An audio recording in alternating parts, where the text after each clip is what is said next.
Oh shoot.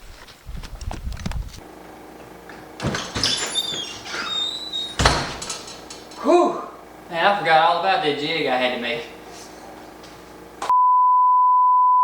Welcome to the shop, everybody. I've got a pretty interesting video for y'all today. I am building a juice groove jig for cutting boards, and I figured I'd take y'all along the process and show you how I built it. Eventually I will be building an adjustable one so you can adjust it for different sizes of cutting boards.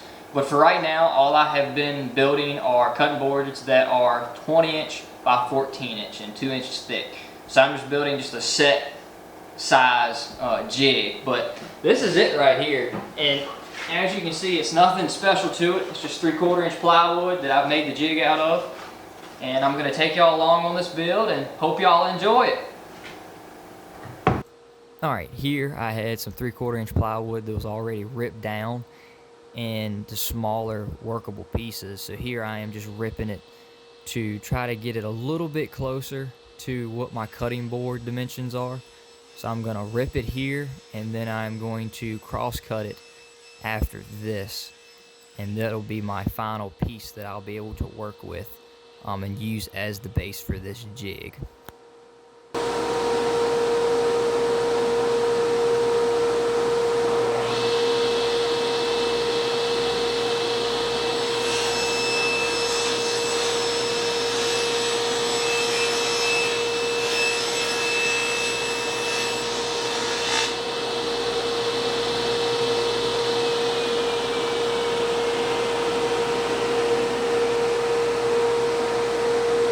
Alright, so here I'm using the other piece that I had left over after I finished cross-cutting that big piece of plywood for my base, and I am going to rip this down into 4 individual thin strips. These strips are going to be 3.5 inches wide. It's a little over 3.5 inches wide to take into account for the saw blade, with table saw blade width.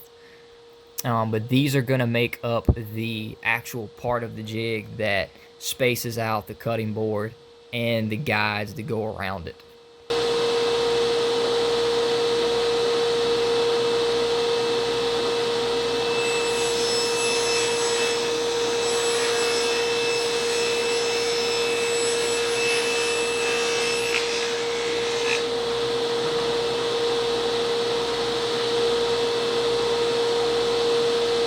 Alright, so now after I got all 4 of those pieces ripped up, I am going to rip them down even more.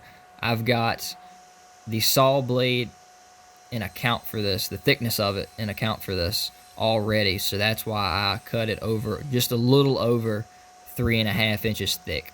Now I am cutting out the 2.5 inch pieces that are going to make up the guides for this jig, like the guide rails.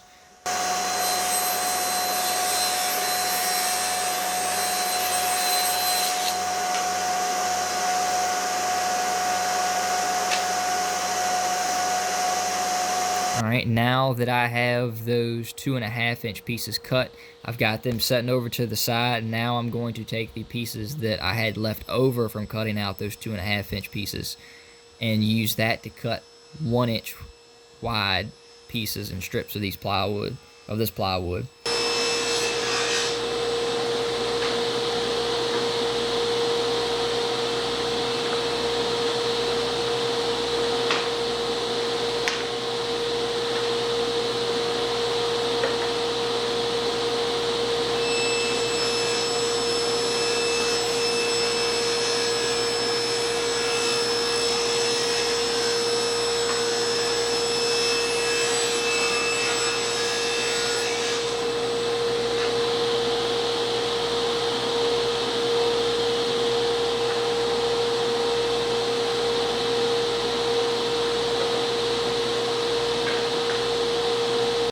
Alright, all I got to do now is cut these strips to final length, and then we can begin assembling this all together.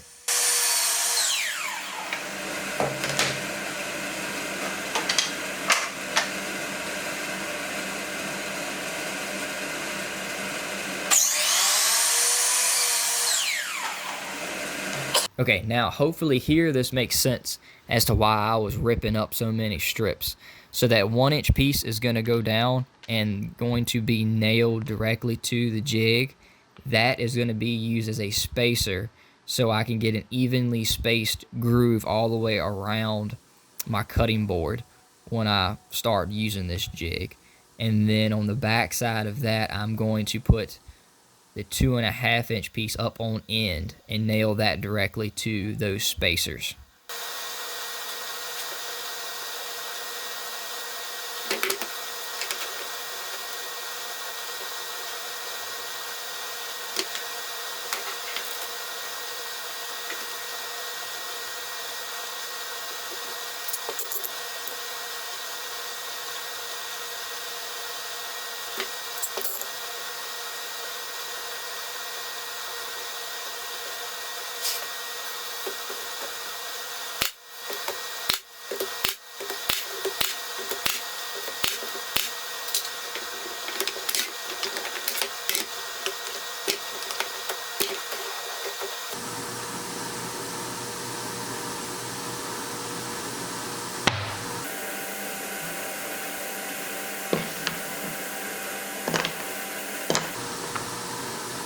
But all I'm doing now is just taking my time, making sure all of these go together and go straight and square, and making sure everything lines up. I went ahead and marked out the lines on the board of the exact dimension of what a cutting board would be sitting in this.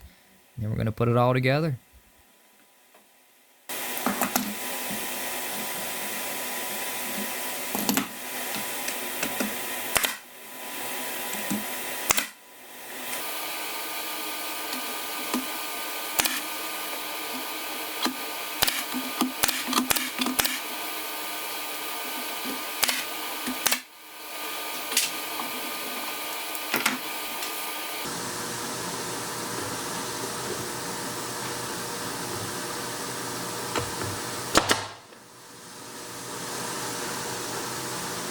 And this is the final product. Pretty simple jig build made out of 3/4 inch plywood.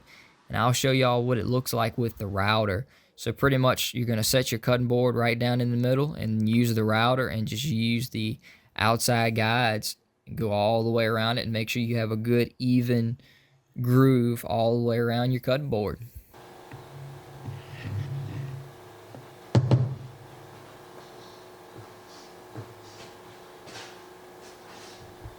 Alright, that's it for this video, guys. Thank y'all for tuning in and checking this out, and y'all be on the lookout in the next few weeks for my cutting board video that I'm going to be putting up, making these 2 cutting boards. They're going to be Padauk and walnut, and I think it's going to be a pretty interesting build as well. But as always, I'll catch y'all on the next one. Thank you.